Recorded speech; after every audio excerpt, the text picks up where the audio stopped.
Chers abonnés, les vérités continuent de sortir au sein de la CEDEAO. Il y a eu des graves confrontations entre les représentants de chaque pays de la CEDEAO et les dirigeants de la CEDEAO. Le député Sagna et d'autres ont révélé tous ces secrets cachés au sein de la CEDEAO au grand public. Donc restez scotchés jusqu'à la fin pour découvrir tout dans le détail dans cette vidéo. Et nous allons juste revenir à la fin pour la conclusion. Ma première question est celle-ci. Dans un des rapports, il est mentionné qu'il y a 16 939 428, je crois, millions de dollars, que des donateurs ont donné à la CEDEAO pour des infrastructures routières. Ma question est, qui sont ces donateurs? Mon deuxième propos est celui-ci. Peut-être que nous, CEDEAO, nous regardons le monde, l'Afrique et nos propres pays avec les yeux de nos donateurs. Certains se posent la question, pourquoi cette route va jusqu'au Cameroun? Peut-être que c'est l'intérêt des donateurs et pas l'intérêt de la CEDEAO. Certains parmi nous se posent la question de savoir pourquoi MTN, il faut y ajouter Orange, France Télécom, fait une puce au Nigeria, une autre puce différente au Sénégal, une autre puce différente au Mali, une autre puce différente au Togo et au Bénin, etc.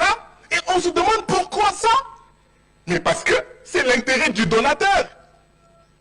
Mais parce que nous n'osons pas faire ce que font les États-Unis. Les États-Unis ont créé les États-Unis d'Afrique. Mais chez nous là, chacun veut être président chez lui. Chacun veut être président du Parlement chez lui. Chacun veut être député chez lui. Chacun veut être ceci ou cela chez lui, au détriment des intérêts du peuple de l'Afrique de l'Ouest. Voilà pourquoi nous n'aurons pas des puces comme les États-Unis. Voilà pourquoi nous n'aurons pas des routes comme les États-Unis. Parce que nous regardons le monde avec les yeux de nos donateurs. Et quand on lit ces rapports, on a l'impression de lire les rapports du FMI et de la Banque mondiale, les rapports de nos donateurs qui nous parlent de taux de croissance, de déficit, de machin, de trucs. Au lieu de regarder le monde et l'Afrique avec nos yeux d'Africains de l'Ouest. Et c'est quoi regarder nos taux de croissance, taux de croissance? Une croissance extravertie qui est mangée en dehors de l'Afrique. C'est pour ça qu'on nous annonce que nous avons 49 millions de citoyens qui vont être menacés de soudure. Ils n'auront pas à manger. 16 millions d'enfants de moins de 5 ans. Ce n'est pas nos enfants. Ce ne sont pas nos enfants. Si c'était nos enfants, on n'allait pas accepter 3 minutes de temps de parole. C'est parce que ce ne sont pas nos enfants qui sont menacés de malnutrition aiguë que nous acceptons 3 minutes. Et c'est ça qu'il faut changer. Thomas Sankara disait, si le Burkina Faso refuse seul de payer la dette, à la prochaine conférence de l'OUA, je ne serai pas là. Mais si cette CEDEAO-là ne change pas fondamentalement, à la 7e législature, il n'y aura plus de parlement de la CEDEAO. Il y a des ruptures à opérer. Aujourd'hui, ce qu'on devait dire, c'est la CEDEAO, quel pourcentage de sa population arrive-t-elle à nourrir? Et quel est l'autre pourcentage qui vient de l'extérieur de la CEDEAO? Et d'ici les 5 ans, comment on fait pour régler ça? D'ici les 10 ans, comment on fait pour régler ça? Au Sénégal, on importe pour 200 à 300 milliards de francs CFA de blé par an. Combien au Mali? Combien au Togo? Combien en Gambie? Combien en Guinée et au Cap-Vert? On parle de sécurité alimentaire, mais il faut aller vers la souveraineté alimentaire. Parce que la sécurité alimentaire, c'est quoi? L'essentiel, c'est que nos populations mangent, peu importe si ce qu'ils mangent vient de la France, vient des États-Unis, de la Chine ou de la Russie. On reste dépendant. Or, la CEDEAO doit aller vers la souveraineté. Et c'est ça que la jeunesse africaine hurle et crie. Et nous restons sourds à cette jeunesse. Nous restons sourds à ces femmes. Nous restons sourds à nos peuples. Si nous continuons à rester sourds, il n'y aura pas de 7e législature. Cette 6e législature risque d'être la dernière, je ne le souhaite pas, de la CEDEAO. il faut changer ces rapports. Il y a des rapports qui sont coupés, on ne voit pas la fin des phrases, on ne voit pas la partie droite. Il faut les changer, il faut les recommencer et les redistribuer à ces distingués parlementaires. Monsieur le Président, dans mon pays, et je crois que c'est la même chose dans vos pays, aucun directeur n'ose venir à l'Assemblée nationale pour parler avec les députés. Dans mon pays, si le ministre ne vient pas, personne ne vient. Pourquoi est-ce que nous avons 3 directeurs, 0 commissaire aujourd'hui? Je suis sûr qu'ils sont intelligents, je suis sûr qu'ils sont compétents. Je ne remets pas en cause leurs compétences. Mais au nom de quoi les commissaires ne viennent pas pour s'adresser à nous et nous recevons des directeurs? Dans mon pays, ça n'existe pas. Le ministre vient par la force pour respecter la représentation nationale. Nous représentons les peuples de la CEDEAO. S'ils n'ont pas notre temps, ils auront le temps de qui? Ce n'est pas Guy Marius qui est là, c'est le peuple sénégalais qui est là. Ce n'est pas Koné qui est là, c'est le peuple ivoirien qui est là. Ce n'est pas Chérif qui est là, c'est le peuple gambien qui est là. Ce n'est pas Condé, ce n'est pas Fanta Conté qui est là, c'est le peuple guinéen qui est là. S'ils n'ont pas le temps du peuple guinéen, ils auront le temps de qui et de quoi? Il faut des ruptures. Il faut changer cela. Je vous remercie.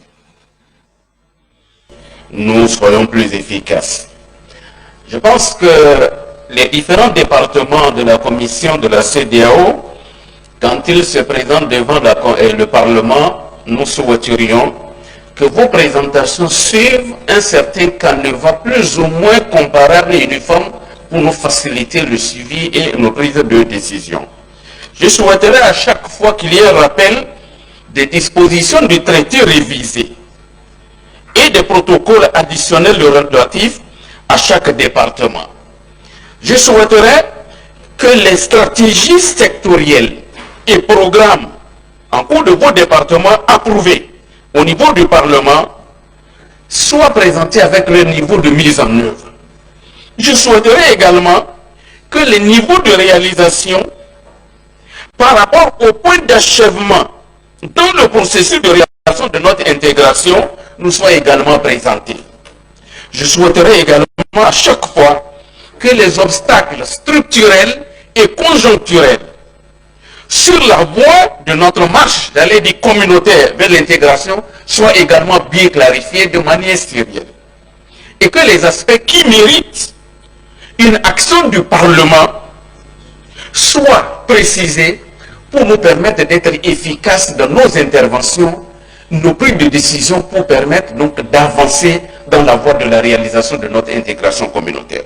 C'est une recommandation forte que je voudrais vous faire pour que vous en teniez compte. Cela étant, je voudrais dire, en écoutant la présentation du département des affaires économiques et de l'agriculture, j'ai écouté certaines préoccupations considérées comme des défis qui paraissent à cet état quelque peu préoccupants et ridicules. Vous avez parlé de l'existence de barrières non tarifaires à la libre circulation des personnes et des biens. Je voudrais insister d'abord sur ce point. 2 pays constituent pour nous des ventres mous de la réalisation de cet objectif. Il s'agit de la République fédérale du Nigeria où nous sommes aujourd'hui et de la République du Ghana. Si nous ne nous disons pas la vérité, c'est que nous ne voulons pas que nous avancions dans la réalisation de notre intégration. Monsieur le Président, quand vous prenez la route Badagry-Sémé sur le territoire nigérien, sur environ 30-40 km, vous avez plus de 60 barrages de contrôle routier. Je dis bien 60, je l'ai fait, j'ai compté par moi-même. Monsieur le Président, si le président Ahmed Bola Tinubu, président en exercice de la conférence des chefs d'État et de gouvernement de la CEDEAO, au terme de son mandat, de son 2e mandat, n'aura pas réussi à démanteler ces différents barrages, ces différentes barrières non tarifaires sur la libre circulation des personnes et des biens, je dirais que nous aurons échoué. Et je pense qu'il faudrait transmettre notre message. 35 députés nigériens sur 115 que nous comptons ici, nous vous mandatons pour que vous fassiez ce que vous avez à faire avec votre président, le président Ahmed Tinubu, pour que nous puissions avoir le bon exemple. Je mandate également les collègues ghanéens à la matière. Quand vous allez aux frontières avec le Ghana, que cela soit la frontière Togo-Ghana, Côte d'Ivoire-Ghana, les tracasseries policières et consorts sont si énormes qu'on se demande si nous sommes dans la même communauté économique et régionale. Je vais terminer avec le point sur l'économie numérique. Je suis heureux d'avoir écouté tout ce qui est prévu et tout ce qui se mène actuellement. Merci, Monsieur le Président. Je dis ce point-là, je m'en arrête là. La CEDEAO, en tant qu'organisation communautaire, est victime d'une vaste attaque informationnelle sur la cyber, comment l'appelle-t-on, disons sur le cyberespace. Je me demande à quoi sert notre communauté ou cette division ou ce département dans la lutte contre les informations, l'intoxication qu'il y a contre la CEDEAO et qui contribue à délégitimer, j'allais dire, notre organisation au sein des élites intellectuelles et des masses populaires. Qu'est-ce que vous avez comme stratégie de contre-intoxication? Comme l'ont dit mes prédécesseurs, nous remercions les présentateurs de la Commission sur ces différentes questions qu'ils ont brillamment exposées devant notre Assemblée. Alors moi, je vais commencer par le secteur de l'agriculture. Il est dit quelque part qu'il y a des conflits entre les éleveurs et les agriculteurs. Mais dans les perspectives, j'ai remarqué que vous n'avez pas fait mention des pistes de solutions qu'il faille avoir pour que ces conflits soient arrêtés ou soient estompés, parce que parfois, ces conflits dépassent même nos frontières. Quand je prends par exemple le cas de la Guinée, souvent nous avons des soucis avec les Maliens et d'autres éleveurs qui sont autour de nos frontières. Et au niveau des transports, vous avez parlé de l'état des routes qui devrait faciliter la libre circulation des personnes et de leurs biens, bien entendu.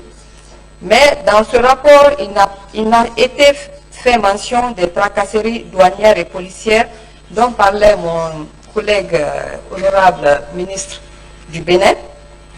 Et je pense que ces tracasseries douanières et policières que rencontrent les populations de notre communauté sont des pratiques qui freinent vraiment l'objectif qui sert à dire que nous devons œuvrer en sorte qu'il y ait une intégration au niveau de notre communauté. Donc je pense que c'est un frein que cela amène et nous pensons que la Commission devrait s'y pencher pour que justement ces tracasseries douanières et policières puissent cesser au niveau de notre communauté. Parlant des postes et télécommunications et du numérique, j'ai remarqué qu'on s'accentue beaucoup plus aujourd'hui sur l'éthique. Mais il faut reconnaître également qu'il y a la problématique des télécommunications, des postes de télécommunications qui n'est pas assez développée, surtout dans notre pays. Chers abonnés, j'espère que vous avez suivi ce qui a été dit dans la vidéo de façon détaillée. Nous savons que récemment, 3 pays de l'Afrique de l'Ouest, à savoir le Burkina Faso, le Mali et le Niger, ont pris la résolution de quitter l'organisation de l'Ouest africain que nous connaissons tous bien, appelée CEDEAO, donc pour aller former l'Alliance des États du Sahel, AES. Donc, beaucoup de personnes ne comprenaient pas la raison qui a motivé ces 3 chefs d'État à aller créer leur organisation à part. Donc, déjà, à partir de ces vérités qui nous sont révélées dans cette vidéo, nous pouvons déjà, chacun à son niveau peut déjà analyser pour comprendre ce qui est comme problème au fond. Nous savons tous que chaque pays veut se développer. Chaque pays veut vraiment sortir son peuple de la pauvreté. Et toutes les organisations qu'on crée, l'objectif c'est pour apporter le développement dans les pays qui sont membres. Mais si déjà certains pays ne se retrouvent pas dans les organisations établies, ils peuvent être libres de se détacher. Donc, nous pouvons déjà comprendre ce qui a motivé Assimi Goïta, le capitaine Ibrahim Traoré et le général Tiani à sortir de l'organisation CEDEAO pour aller créer l'AES. Qu'est-ce que vous pensez par rapport à cette organisation de l'Afrique de l'Ouest, CEDEAO? Donc, c'est la fin de la CEDEAO ou comment? Donc, laissez votre avis en commentaire. Nous n'allons pas trop détailler parce qu'on a déjà tout compris dans la vidéo et nous pensons que d'autres personnes vont aussi regarder cette vidéo. N'hésitez pas à partager massivement pour sensibiliser la jeunesse surtout parce que nous savons, nous voulons voir l'Afrique évoluer et pour cela, nous pouvons aussi passer par l'information pour réveiller les consciences. Si cette vidéo vous a plu, n'hésitez pas à vous abonner et à cliquer sur la cloche de notification pour ne pas rater nos prochaines vidéos.